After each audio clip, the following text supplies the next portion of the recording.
Kisahnya ada di dalam Efesus.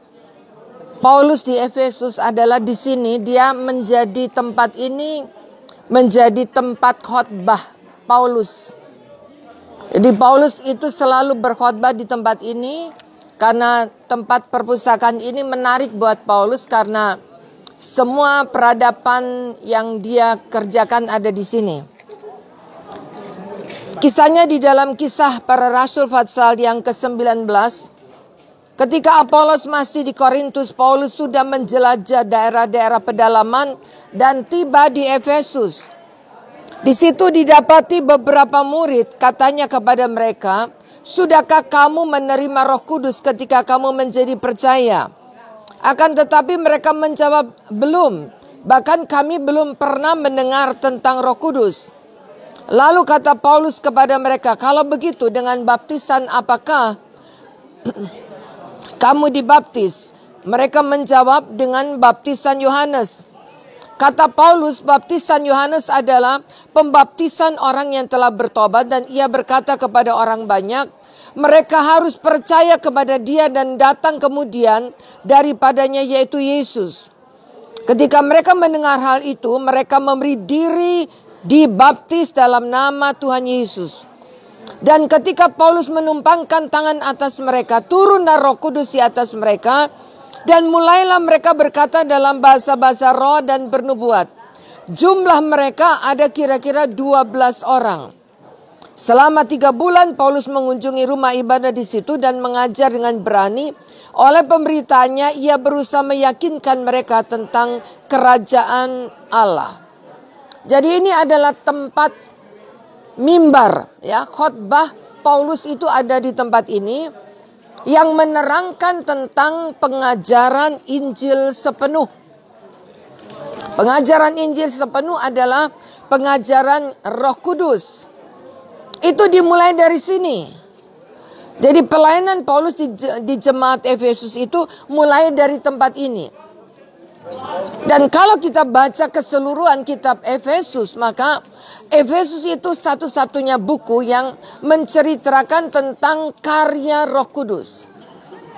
Ada 12 karya Roh Kudus di dalam seluruh pelayanan Paulus di jemaat Efesus.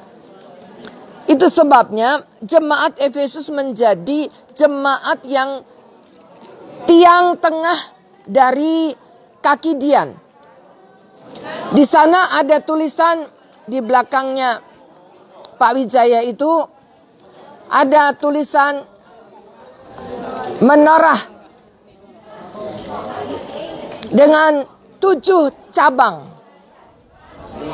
Ya, menorah dengan 7 cabang artinya kaki Dian itu ada 7 cabang dan jemaat Efesus adalah tiang tengah dari 7 tiang. Menuangkan minyak dari satu, tapi dari tengah mereka membagikan minyak kepada ke-6 cabang yang lain.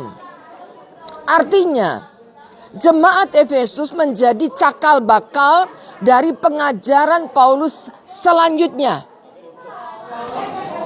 Jemaat Efesus adalah jemaat yang sharing, jemaat yang suka berbagi, jemaat yang diberkati untuk memberkati.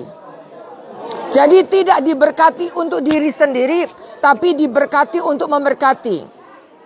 Sebab itu ketika Wahyu pasal 2 ayat yang kelima mengatakan bahwa betapa dalamnya kamu telah jatuh karena mereka mulai kehilangan kasih yang mula-mula.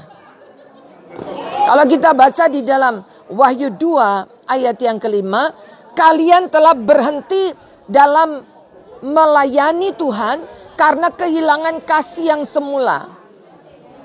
Kasih yang semula adalah kasih yang berbagi. Gereja Tuhan yang pertama adalah gereja yang berbagi.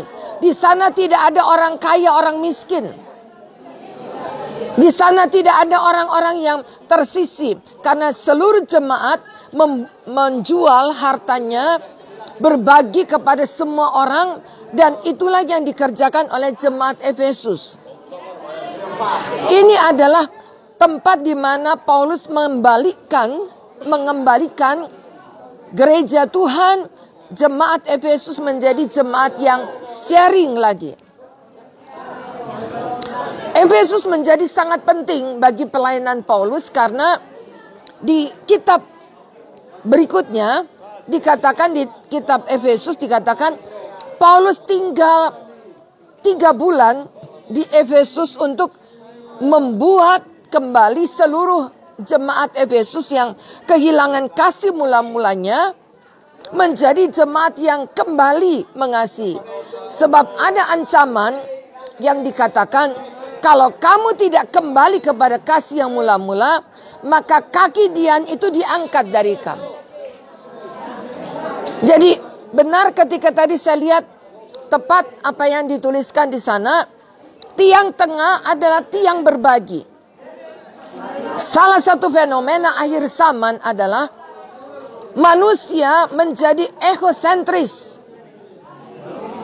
Manusia hanya mikirin diri sendiri. Semua berfokus kepada saya. Dan firman Allah mengembalikan kepada gereja yang mula-mula dengan kasih, yaitu kasih untuk mengasihi orang. Diberkati untuk memberkati orang. Dan kalau ini tidak ada di dalam gereja akhir zaman yang hanya mikirin diri sendiri, maka kita kehilangan kaki Dian. Berarti kita akan menjadi gelap dan seluruh hidup kita akan menjadi gelap. Itulah yang terjadi di jemaat Efesus dari Kisah Para Rasul 19 sampai ke Wahyu pasal 2 ayat 1 sampai 8. Kiranya Tuhan memberkati. Jangan kehilangan kasih yang mula-mula, tetapi tetaplah melakukan apa yang bisa kita lakukan. Membagikan berkat kepada orang yang kita perlukan dan memberkati orang yang sangat kita butuhkan. Kiranya Tuhan memberkati kita. Amin. Mari kita jalan lagi.